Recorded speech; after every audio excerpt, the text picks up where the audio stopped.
তুই মাছ দেখে খেলে বুঝবি না মাছ পচা না ভালো? আমি কি লেগে বুঝবো? আমি কি লেগে বুঝবো যে মাছ পচা না ভালো? আমি কি জানি না মাছ পচা না ভালো এটা বুঝে পেট নিতে? তুই বুঝে হালাইছ কারণ তুই পেট ভাই ভাই পাতিল দেখে দিতে পারছো তুই আমার পেট নিয়ে কিন্তু ফুদিয়া পাতিলের ভিতরে রাখ। ঢুকা ঢুকা আমি দেখো তোর সাহস কথা বলে তুই আমার পাতির মধ্যে ঢুকা গায়ের মধ্যে হাত দিবি তোর নারী নির্যাতনের মামলা 14 শিক্ষার বাদ খায় তারপর মামলা করি না তোরে আফসোস মিডিয়ার নারী নির্যাতন করবো তুই চুরে তোর এই সংসারের থেকে কি তেলখানা খারাপ বহুত ভালো হয় আরামে খাবো কি বলো দাও তো মাছ হইলে তোর উছিলা জর্গা না করলে তোর পেটের বাতা জমা না। আরে কি সুন্দর কথা রে জর্গা না করলে তোর পেটের বাতা জমা না। পচা মাছ লই আবার বড় বড় কথা কস না পচা মাছ ফেরত দে ভালো মাছ লই যদি না লইছস এই বাড়িতে স্ক্রাম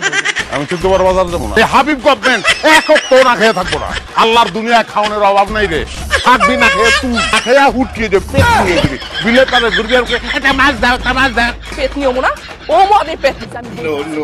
আমি সন্ধ্যার আগে এতে উঠবো না দেখবো বয়া থাক তোরে কেউ উঠে যাইবো নয় শিক্ষাপুরে একটা কোলবালি দিয়ে করতে পারবি তাইলেও শান্তি পেল তো রাও করতো না শান্তি পেল আমি দেখা সংসারটা তোর কইরা গেছে অন্য কেউ হইলে তোর সংসার কপাল লাত্তি মেরে যাইতো না লাত্তি মেরে ওই সংসার থেকে তুলে দা তারপর আর এক সংসারে যোগ লাত্তি মেরে সেই সংসার বাকি হলা তুই কথা খালি বাবা বাবুদ লয়ে যা বাবুদ আমার আর ভাল লাগে না বাবুদ বাবু ছয়টা লয় না বুঝছো আমার জীবনটা শেষ হয়ে গেছে না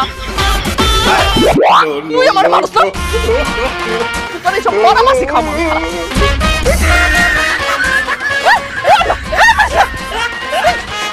কি হরে অন্ধ আর কাজ কা